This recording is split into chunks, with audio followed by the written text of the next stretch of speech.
Pant के आसन में खिंचाव क्यों आता है? पैंट की मेन सिलाई घूमी हुई क्यों रहती है?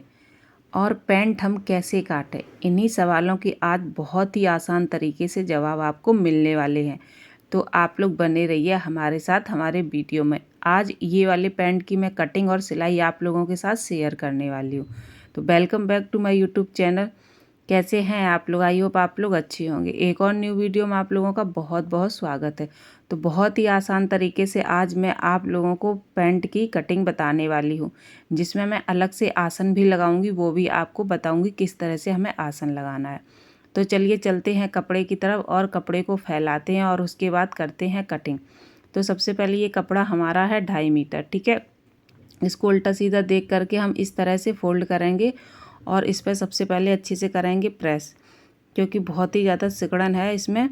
तो पहले इसको हम फैलाएंगे अच्छे से और उसके बाद इसमें हम करेंगे प्रेस। अच्छे से हमें सेट करके कपड़े को फैलाना है, बिल्कुल भी कपड़ा हमारा ऊपर नीचे नहीं होना है, ना ही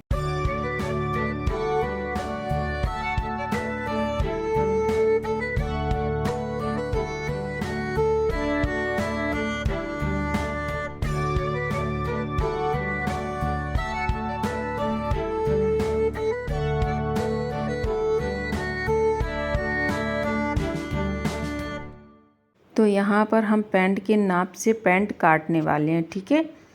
तो जो भी इसका मेजरमेंट है वो हम ले लेंगे और जितनी भी इसकी लंबाई है, लंबाई में बिल्कुल भी हमें एक्स्ट्रा नहीं रखना है। जितनी लंबाई है हमें प्रॉपर उतनी ही लंबाई इसमें रखनी है। इससे क्या होता है कि हमारा पैंट छोटा या बड़ा नहीं होता है। तो लंबाई लेने के बाद इसका हम हिप्स का नाप लेंगे।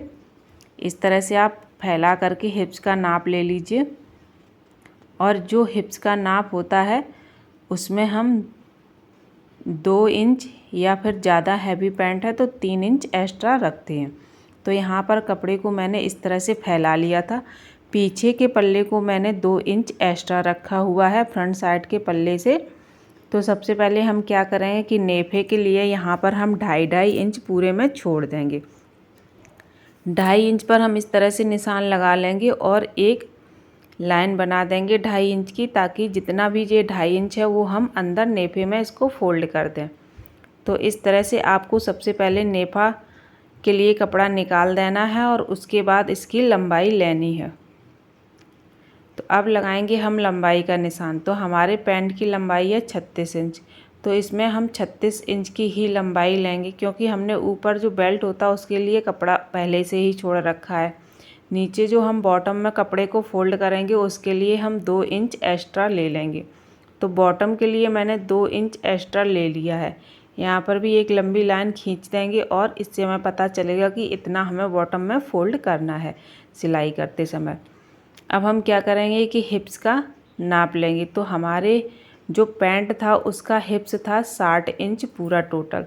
तो 60 का हम 1/4 लेंगे तो हुआ 15 इंच में 3 इंच हम एक्स्ट्रा कर देंगे तो हो गया 18 इंच हमारी हिप्स की चौड़ाई हुई। उसके बाद 13.5 इंच हम आसन की लंबाई ले लेंगे और 2 इंच की इसमें हम गुलाई दे देंगे।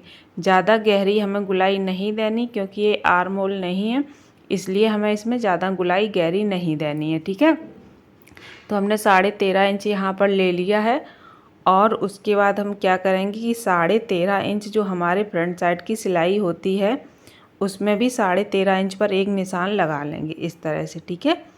अब हम क्या करेंगे कि पैंट से लेंगे हम मोहरी का नाप। जितनी हमारी मोहरी है उसमें हम 1 इंच एक्स्ट्रा रखेंगे और उसके बाद हम लेंगे थाई का नाप। तो यहाँ पर थाई का नाप भी हमारा 15 इंच आ रहा था और उसके बाद हम इसमें एक्स्ट्रा ले लेंगे। तो मोहरी का जब भी आप नाप निशान लगाएं तो उसमें सबसे पहले 2.5 इंच आपको छोड़ना है। किसी भी मोहरी का आप नाप लगाएं पैंट की तो उसमें 2.5 इंच छोड़ करके जो आपकी मोहरी का नाप है वो आप लगा लीजिए, ठीक है। तो इस तरह से नाप हमने लिया है मोहरी का 7 इंच और उसके बाद इसमें 1 इंच हमने एक्स्ट्रा छोड़ा है, तो 7 और 1 8, 2.5 इंच हटाने के बाद हमने 8 इंच मोहरी का नाप लिया है और इस तरह से इसमें निशान लगा लेंगे, ठीक है। निशान लगाने के बाद एक बार फिर से हम मेजरमेंट लेंगे। कम या ज़्यादा तो हमारा नहीं है, आपका जो मेजरमेंट हो उसमें सिर्फ चौड़ाई में आपको लेना है 2 इंच एक्स्ट्रा। मार्जिन के लिए। और उसके बाद आपको कहीं भी कपड़ा एक्स्ट्रा नहीं काटना है। तो पीछे वाला जो हमारा पल्ला था उसमें हम हिप्स के तरफ से 2.5 इंच एक्स्ट्रा रखेंगे, सॉरी 1.5 इंच एक्स्ट्रा रखेंगे। हिप्स की तरफ से हमें 1.5 इंच इसमें एक्स्ट्रा रखना है, क्योंकि हमारे पैंट के आसन में खिंचाव नहीं पड़ना चाहिए। जब हम इसको 1.5 इंच एक्स्ट्रा रखते हैं तो हमारे आसन में खिंचाव नहीं पड़ता। इस चीज़ का आपको ध्यान रखना है। पैंट बनाते समय हमेशा पीछे के पल्ले में आपको 1.5 इंच एक्स्ट्रा रखना है। तो हमारा पैंट यहाँ पर कट के तैयार हो चुका है। इसको हम इस तरह से फैला लेंगे और यहाँ पर हमें पैंट में आसन अलग से लगाना है, क्योंकि कस्टमर की डिमांड है इसलिए। तो हम इसको इस तरह से फैला लेंगे और इसमें यहाँ पर सिलाई लगाएंगे, बीच में आसन लगा देंगे। आसन हम 6 इंच का यहाँ पर लगाएंगे। तो चलिए मशीन के पास। तो यहाँ पर मैंने आसन जॉइंट कर लिया है और ये फ्रंट साइड की सिलाई है उसको भी रख लिया है।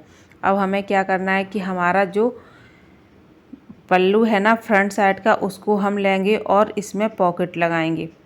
तो सबसे पहले हम इस पल्ले को साइड से रख देंगे, पीछे वाले पल्ले को, और जो हमारा फ्रंट साइड का पल्ला है उसको लेंगे।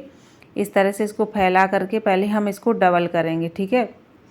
क्योंकि जो हमारा पॉकेट है ना वो हमें ऊपर से ही लगाना है, मतलब सीधी तरफ से ही लगाना है। पॉकेट मैंने पहले से ही काट करके रख लिया था। तो अब हमें क्या करना है कि जो हमने नेफे के लिए 2.5 इंच कपड़ा छोड़ा हुआ था उसमें हम पूरे में 2.5 इंच फिर से एक निशान लगाएंगे और पूरे में 2.5 इंच इस तरह से छोड़ देंगे। आपको 2.5 इंच छोड़ करके ही पॉकेट लगाना है, क्योंकि ये हमारा अंदर की तरफ फोल्ड हो जाएगा।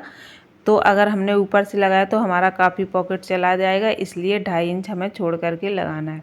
और पॉकेट मैंने पहले से ही काट करके रख लिया था, इस पर निशान भी लगा लिया है। तो जो हमारा बेल्ट का 2.5 इंच कपड़ा है उसको छोड़ने के बाद 2 इंच हम इसमें और छोड़ देंगे और उसके बाद इसमें हम पॉकेट लगाएंगे, ठीक है। ये हमारे कस्टमर के ऊपर डिपेंड करता है, कोई 1 इंच छुड़वाता है ऊपर से पॉकेट लगवाता है, कोई थोड़ा सा नीचे से पॉकेट लगवाता है, ठीक है। तो यहाँ पर हमने पॉकेट जोड़ लिया। अब हमारा बैक साइड का जो पल्लू है उसको हम इस तरह से सेट करके रखेंगे। और जो हमारे पॉकेट की सिलाई है ना, उस जो हमने सिलाई पहले से लगा रखी है उस सिलाई को हम छोड़ते हुए दूसरी सिलाई रखेंगे, बैक साइड के पल्ले को जोड़ेंगे। हमने एक ऊपर से सिलाई और लगाई हुई है पॉकेट पर, ताकि फिनिशिंग हमारी अच्छे से दिखाई दे और पॉकेट देखने में अच्छा लगे।